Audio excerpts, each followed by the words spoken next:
So, do all biblical scholars have bias? Are some biblical scholars more biased than others? Is it even possible to not have some bias? Well, let's take a look at this together. You and I both know that it is a difficult task to say something on a social media platform where people have like a 3-second attention span that both communicates effectively and helps to promote thought. So I hope this helps some in addressing these types of questions about bias. So when we speak of bias, let's define the term. I'm going to use the definition that bias is a tendency to favor or dislike a person or thing, especially as a result of a preconceived opinion, partiality, or prejudice. So, are there biblical scholars who fit this definition? I am sure there are. But I do think many, if not most biblical scholars, feel as if they're trying to get things right. Most biblical scholars I know, and most I've met, are genuinely nice people, doing their thing, trying to be the best at whatever subject they've given their life to studying. So, where does the potential for bias creep in then? And are there some things that we can look at? Well, I think so. First, a preconceived leaning or partiality to a subject is not a sign of bias per se. Surely it can be, but oftentimes scholars have come to these preconceived ideas through rigorous study. So be careful when you judge someone with the accusation of bias, when it may be that they have every right to believe what they do because they've put the time in. I often see people trying to pit me against others on social media, and I want to make something really clear. I'm not on social media to stitch, to debate, or to try to win anything. I'm here to teach to the best of my ability and let others decide for themselves what I have to say. As David Lee Roth once quipped about Van Halen, hey, if you hate us, put it in print. So listen, I want to be clear here. There are people on social media that I may not agree with on everything, but many of them have put in the time and effort to have a voice. Second, and this is for the record, there are scholars that are evangelical that have bias, and they aren't truly willing to listen to anything other than what they believe. But there's also scholars that are more critical that have bias and are unwilling to listen to sound arguments. That being said, most critical scholars I know and evangelical scholars I know are both doing the best they can to sift through the data and come to correct conclusions. Sometimes people just see things differently.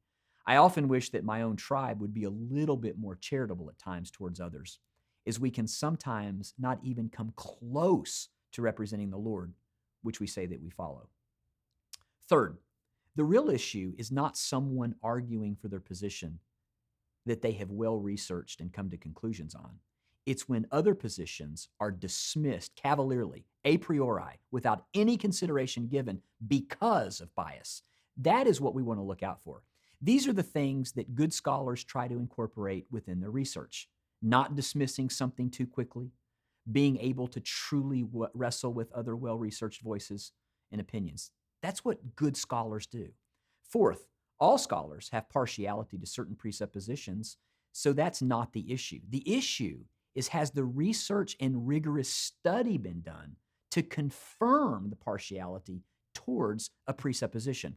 One may have concluded through study that the supernatural doesn't exist, and from that partiality, it will become a presuppositional lens through which scholarship is done. It doesn't necessarily mean that they are biased, but they may definitely be partial to a position, whereas others may through study have concluded that the supernatural does exist. And of course, that's going to lead to certain presuppositions. Presuppositions are not biased per se if they've been worked out.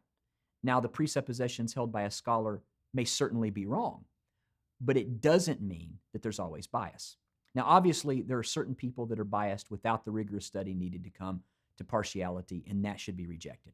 What anyone should be looking for in good biblical scholarship is rigorous study, familiarity with the subject matter from all perspectives, a willingness to be wrong, a willingness to learn, and a well-informed synthesis of the relevant material.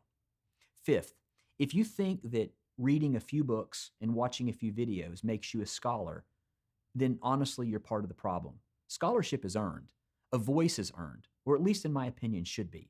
Too many people on social media are snipers without training. Too many are the exact definition of bias that they're critiquing in others. Education is a painful thing if done right. And I stand for honest education, which includes the messiness, the struggle and rigor of listening and learning from all sides.